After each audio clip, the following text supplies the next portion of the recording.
The Orange City Tulip Festival officially begins its 3-day run tomorrow. It is a big celebration of Orange City's Dutch heritage. Here's what you can expect in Orange City.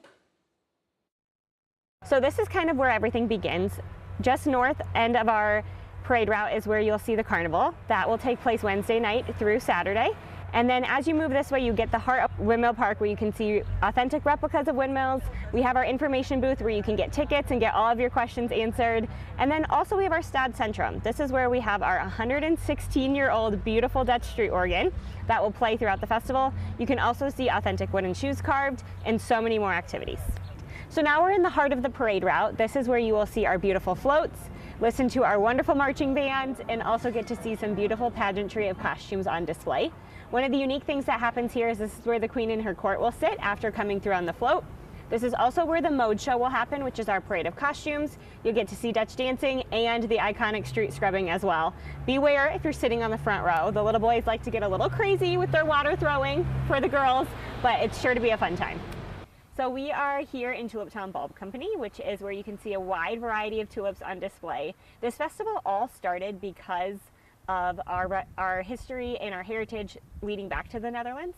Our residents wanted a way to celebrate and remember that in good and hard times, and so they kind of took the tulip as a symbol of that and built off of it. So what started as a tulip show from a garden club has grown since the 1930s into what we have a 4.5 day festival of festivities to celebrate all things Dutch heritage, our community, which is growing and expanding, and so much more.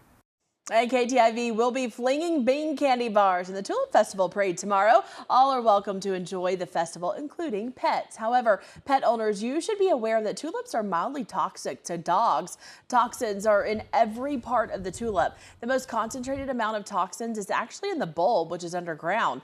A veterinarian at Family Animal Care in Orange City says it's important to keep your dog leashed and away from any non-dog friendly food found around the festival. A dog can smell and interact with the tulip and be safe, but eating any part of the flower can cause internal issues. If a dog or any other animal does ingest the tulip, either the leaves or the stems, it can cause some mild mouth irritation, even a little bit of GI upset like vomiting and diarrhea. Typically self-limiting, might need to contact a veterinarian if it gets too bad. There's a myth that picking a tulip will cost you $100. While that may not be true, a sick dog could cost way more than that. The best way to keep your dog safe is to keep them on a leash and be aware of what they're getting into.